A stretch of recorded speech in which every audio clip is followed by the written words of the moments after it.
Welcome to the Web 2.0 Mapping and Social Networks Meetup Group podcast. I'm Catherine Burton, owner of Endpoint Environmental and lead organizer of the Web 2.0 Mapping and Social Networks Meetup Group.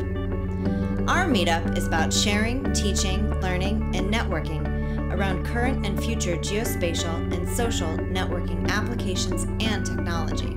We meet on the third Tuesday evening of every month at Google headquarters in Mountain View, California. I'll be hosting this monthly podcast series, which is generously sponsored by Directions Magazine and produced by Endpoint Environmental and Back 5 Productions. This podcast features Craig Rosa, interactive producer of public television station KQED Quest. Craig will share with us his insights on the development and management of Quest's new interactive website. Kick back, relax, and enjoy the show. Hi, I'm Craig. As you heard earlier, I'm from KQED, and just want to thank everyone for coming. This is a much bigger crowd than I anticipated, so I'm a little bit starstruck, especially by all the great projects and companies that are in the room. I work for KQED, which is San Francisco and Northern California PBS affiliate. So we're a nonprofit media organization. The project I specifically work on is called Quest. Has anyone here heard or seen Quest? Cool. And Quest is, just pop over here really quick. Quest is KQED's first effort at a what we call a cross-platform, cross-editorial program, which means that we wanted to cover science, environment, and nature in Northern California, but instead of having the television silo, the radio silo, and at the very end of that, those folks coming down and handing DVDs and MP3s to the web people and say webify it, that we were going to have a program that we come up with the stories we need to cover first and then figure out what is the best way to tell this story. Which one or more of these platforms is going to help us get across our story the best. So just to give you an overall sense of scope, it launched in early 2007. So we're a fairly new program by PBS standards. We have 20 half-hour TV shows and videos per year. It's a weekly radio Quest broadcast. We do monthly online explorations, which are these online science hikes, which, as you'll see, are the nightmare that Rico was talking about that we want to get away from. We also publish photographs, and we've published in our first year around 1,000 of them so far, and we get hundreds of photographs from our users and visitors. We have a daily science blog called the Quest Community Science Blog.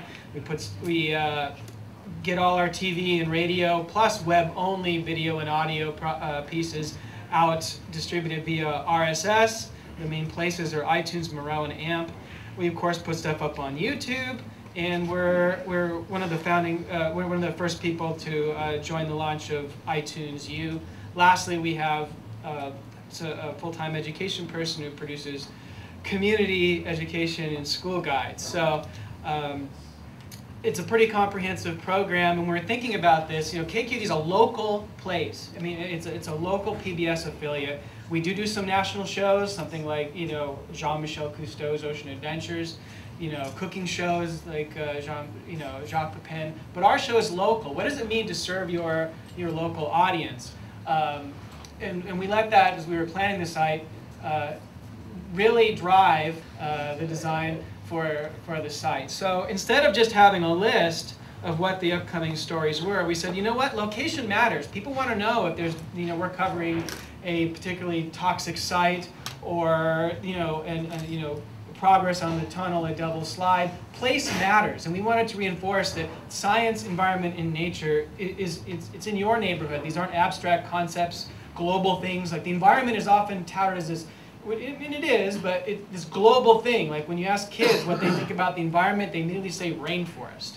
Well, we don't have rainforest in the Bay Area. We have just about every other microclimate, but we don't have rainforest. So we wanted to help people see what that is. So instead of having a list, we said, what the heck? Why don't we make the main way you access from the front page of content a map, and show people also that cross-platform, cross-editorial approach that we're taking, and show the kinds of content we have.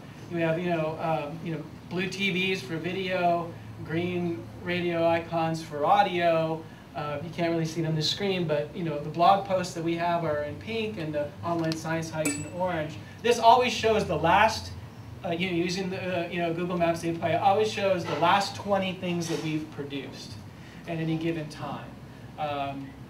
So for us, we wanted to make place and say this should matter to you and about your place right up front. So that's what we were thinking about in terms of the map. So if we go in and say, so from there we thought, well, the map is cool, but nowadays destination sites aren't what they used to be. Your content has a life. Each individual piece of content, each page has a life beyond just the destination. You host for it. So especially if we're going to be, fulfill our public mission, if we're going to give content away, encourage people to download it, perhaps even remix it, we need to include in our content for people to consume the geodata that's there. So our mantra became geotag everything, everything you can. So the reason I gave you that big, showed you that big list is what I wanted to do is spend 5 or 10 minutes telling you how, by hook or by crook, we are geotagging almost all of those types of content. Because there wasn't one solution, so we're trying, a variety of different things. So first things first is that the biggest part of this, as you would guess, and probably the most expensive or the most resources are, is in the production of the broadcast television pieces. Of the 20 or so people that work on Quest, 12 of them are television producers, editors, business managers, etc. So since right now there isn't, from our perspective, a great way to embed geodata within a video piece, we just went with the geo micro format for the web page that hosts that. So up here you can see we are, we kind of throw the latitude and longitude up there, but also embedded in the page if you had, let's say, if your web browser has the operator plugin or something that's geo-aware, and also Google searchers are now starting to index and catch on with some of this, as are some of the other search engines. This page has expressly that point associated with it. So going from here, since it's an integrated thing, with each of these video pieces, the producers blog about it and share their notes and their experiences.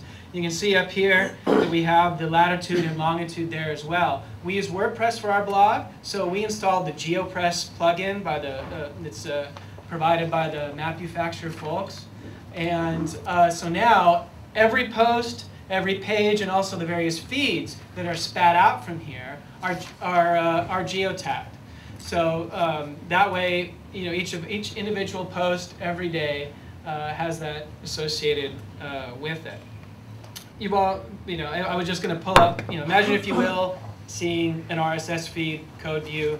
I was going to show you that we declare the geo RSS spec schema also in both of our feeds, so that as that content gets indexed and as the players evolve, like iTunes and Miro and Adobe Media Player, which are kind of the three that we look at the most, as those become location aware, our content will be ready.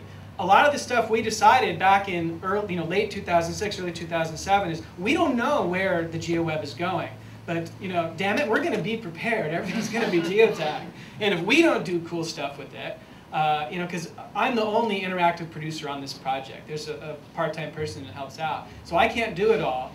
So I'm really looking forward to our audience making mashups and doing cool stuff with our content. So let me go to an exploration really quick. Explorations are an idea which I think is a good idea, but we wanted to do a science hike mashup where we go out with an expert.